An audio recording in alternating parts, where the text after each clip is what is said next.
I'm Muralidharan. I'm General Secretary of National Platform on Rights of Disabled. It's a disability rights organization, and we have worked in around 13 states in the country.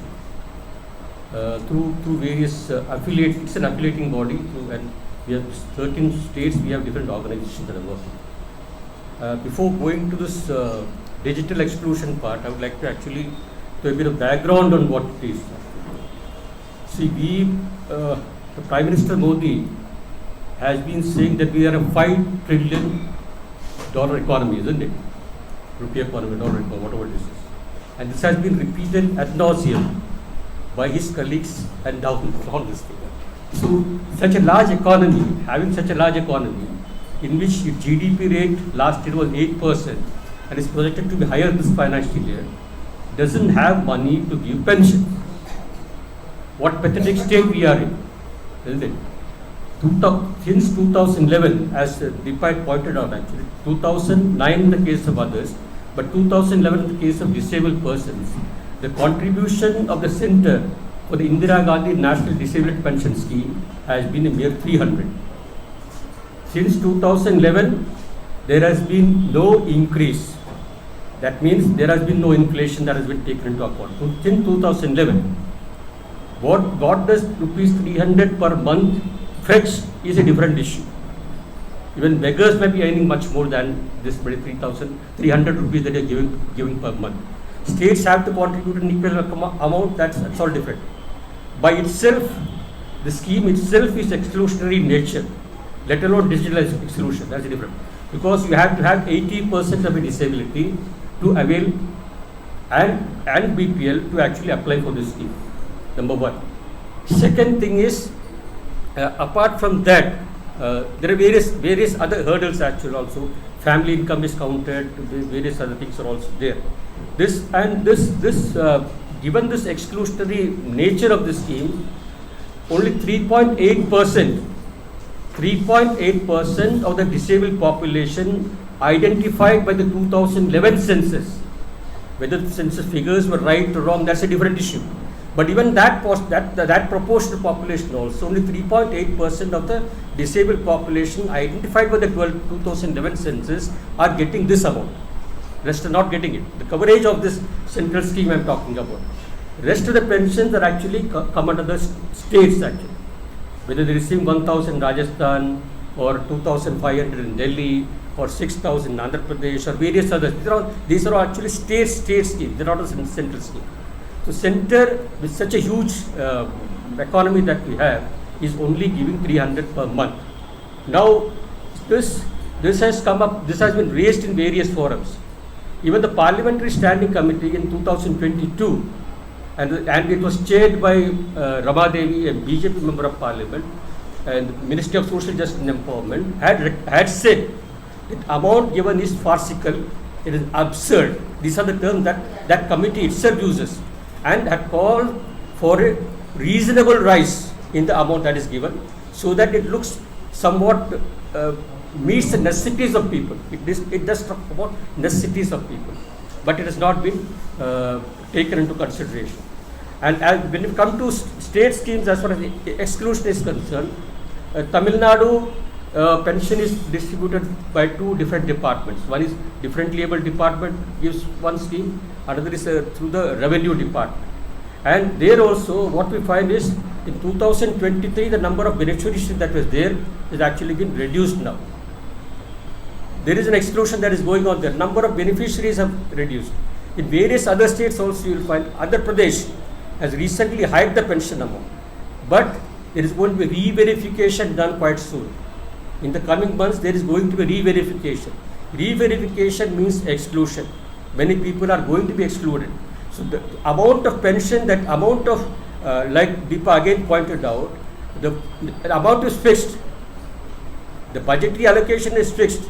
There has been no enhancement in that. So you have to reduce the number of beneficiaries. When you are adding an additional this thing, 2,000 to 3,000 if you raise it in the state, you have to actually decrease the number of beneficiaries. This is happening in various states. It was happening in Karnataka, it happened in Haryana, and it happened in various other states also it is happening. In Telangana, for instance, another thing like I pointed out, in Telangana the methods of exclusion are different in different states. In Telangana, they are saying that family income should not be above 2 lakh rupees in the urban areas, and it should not be above 1.5 lakh in the rural areas. A family might have a brother, my brother might be employed, he might be having having an income that we include in the family income. So automatically I am off the list of a pensioner. So these sorts of exclusionary mechanisms are actually being worked out in various states. See, but another thing that I like to point it out again, as far as pensions is concerned, and disability pension is concerned, see, the Rights of Persons with Disabilities Act 2016 says that 25% additional money should be given to disabled persons in poverty alleviation, similar poverty alleviation schemes. If a pension is given to widow 1,000 rupees, a disabled person should get 1,250. But this is not implemented in any state in the country. That is number one. Second, then now come to exclusion by have been rolled out since 2017. The cards have been rolled out, but till date the coverage is very, very bad. Even certification is actually 40% of the population has been excluded from certification. Only around 60% or something got the certificates.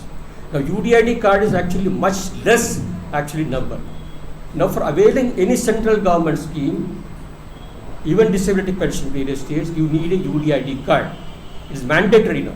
Since July 2024, for availing any central government scheme, you need a UDID card. But UDID card has not been universally distributed. You have not given it to all disabled persons in the first place. Second, even central government's various bodies, including railways, do not accept UDID. UDID you say is mandatory, but UDID you yourself, your government's another department is not accepting. So there is various contradictions in this itself. See, now as far as many states actually are not implementing the UDID through various forms. Like Bengal, for instance.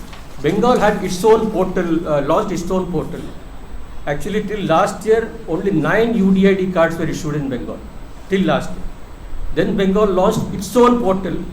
Now they are saying they will merge it with the central portal. So many people had applied for the under the Bengal portal.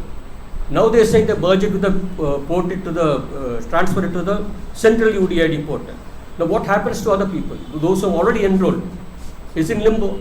Nothing is going to happen to them. So any benefits that will come out, they are going to be denied until they again go through the UDID process again.